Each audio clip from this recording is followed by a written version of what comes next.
Welcome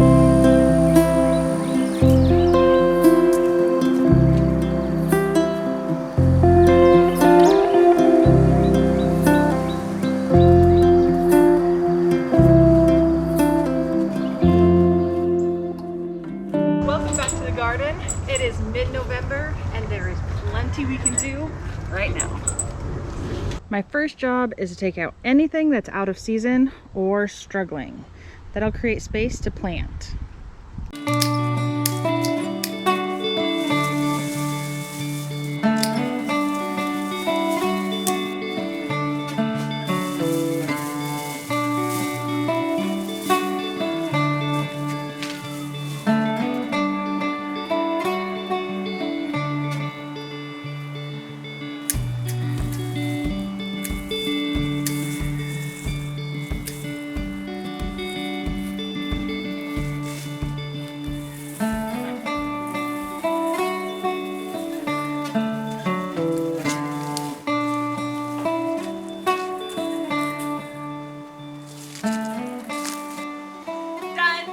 Garlic. Garlic is super easy and it's a crop that every beginner gardener should try. It has very few pests, it's very low maintenance, there's very little hands-on other than planting it and keeping it watered. The next big job is harvesting it, usually early May and somewhere in May. And you're gonna have more than a year's worth if you plant just one garlic head. You'll probably have 10 to 15 new cloves this size. Now, I just get mine from the grocery store. I know that you can special order it and you can pay for it to be certified organic, pest, disease, blah, blah, blah. I'm a peasant. I just get mine from the grocery store and I make sure that at least a few of them have sprouts on them and I know it's gonna work. Then all I do is I take off the paper on the outside, not all the paper, but just enough so that I can see the separation of the cloves. And then any of these big cloves on the outside, that's what I just break off. I leave the paper on it. Now this has 2. And then I plant this whole thing. The flat part is the bottom and that's where the roots will form. So you just put it this side down and pointy side up. That's about how far down you're gonna put. So about 2 inches above, 3 inches overall. And you wanna plant the big ones. I love garlic and I'm kind of a go big or go home kind of person. So we are gonna plant all the big cloves from these 3 heads and that's probably gonna be about 20, maybe 30. I put them all in one bed and I'll also be planting some carrots with them. Carrots can be a little bit fiddly to get to germinate. They have reasonably small seeds so they can't push up through this thick layer of mulch. I take off 3 to 4 inches of mulch across the whole bed and then try to thinly sow the seeds. Ideal spacing is every 2 to 3 inches, which is basically impossible. So I just sprinkle and then thin as they grow. They do need a fair amount of water, so you need to keep it well watered until they germinate and become established. There's also a few cool season herbs we can get in. Nasturums are less widely known, but they're delicious, they're fun, they're a great trap crop in the garden, and they much prefer the cool weather to our Texas heat. I have some already growing in the garden, and I'm gonna keep sowing some every few weeks right through the spring. Cilantro does not love the Texas heat, but it does pretty well in our fall and our spring. I'm gonna plant some in the ground, but I'll also put some in the pot that I can bring inside if it gets really cold.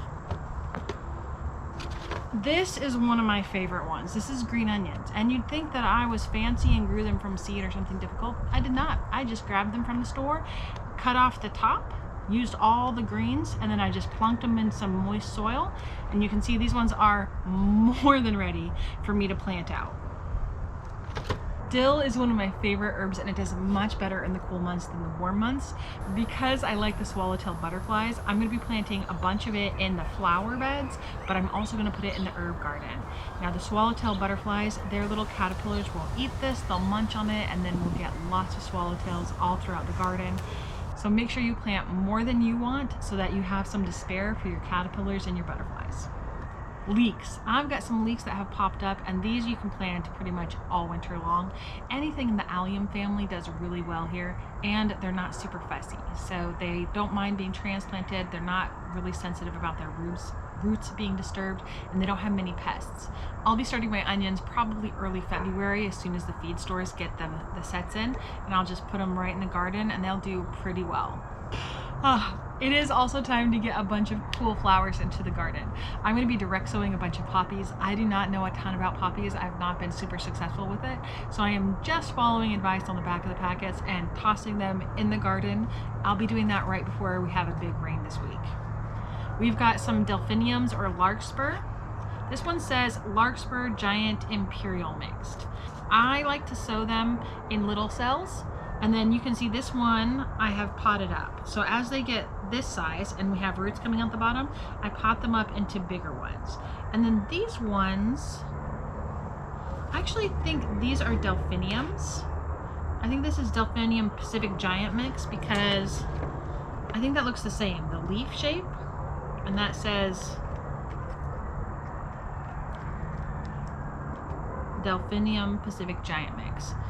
So I think that this is a baby version of this, and this one looks ready to get in the garden. You can see we've got roots coming out the bottom, but the other ones don't have roots coming out the bottom. So we're gonna give them a little more time to get settled and get a little bit more established. These little ones we'll pot up so they can get big ones. I've started some hollyhocks, and I'll be starting some more. I really like how big hollyhocks get, so I'm planning on putting a bunch of these in my cottage garden, and I just want them to be everywhere. Calendula is one of my favorite cool season flowers. It's really beautiful, it's bright, and it's medicinal. I like to use its flowers and its petals to make a salve for my hands, and when I do that this year, I'll show you how I do it. But it's really easy. But I've got 6 here, and I'm gonna get these in the garden, and then I'm gonna go ahead and start another round of calendula.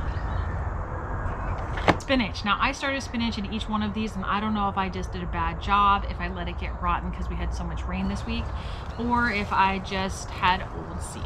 Don't know, not worried about it. I'm just gonna start some more. But spinach is a food that I absolutely love. I love to have it sauteed, so I use quite a bit of it, so I'm just gonna pack as much of this into the garden as I can. Spinach is pretty cold tolerant, so most of the time I don't need to cover it. I just keep an eye on the weather, and I wanna say if it gets below like 25, I cover it, but I'll look it up and I'll put it on the screen. We've got some Snapdragons ready to get in the garden. You can see they've got some roots coming out the bottom. Now, this is my 2nd year growing Snapdragons successfully, and I'm told that to get the really tall ones that you can use in cut flower arrangements, they have to be exposed to cold. So fall is the right time to plant them if you want them to get tall, which I do. I've started a few Foxgloves. They're not looking too great. They're real small. I'm gonna keep starting more and more, and eventually all I need is like 1 or 2 to work, and then once they produce flower, they'll set their own seed, and they'll just keep taking over and going throughout the garden and spread naturally.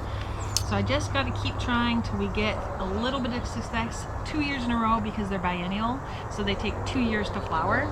We'll see if that'll work this year.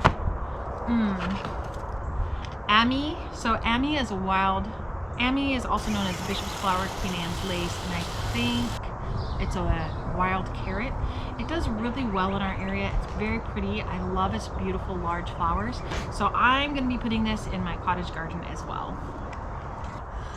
Lupins and BlueBonnets. The right time to sow these is typically mid-October, and I started them about that time, and you can see they've come up pretty well.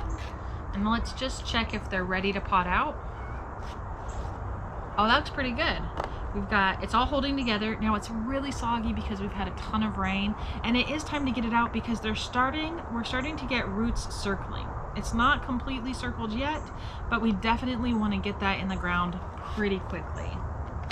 Bells of Ireland is one of my favorite cut flowers. They're really beautiful. I have only grown them twice before, so I really want to have like a big amount of them this year.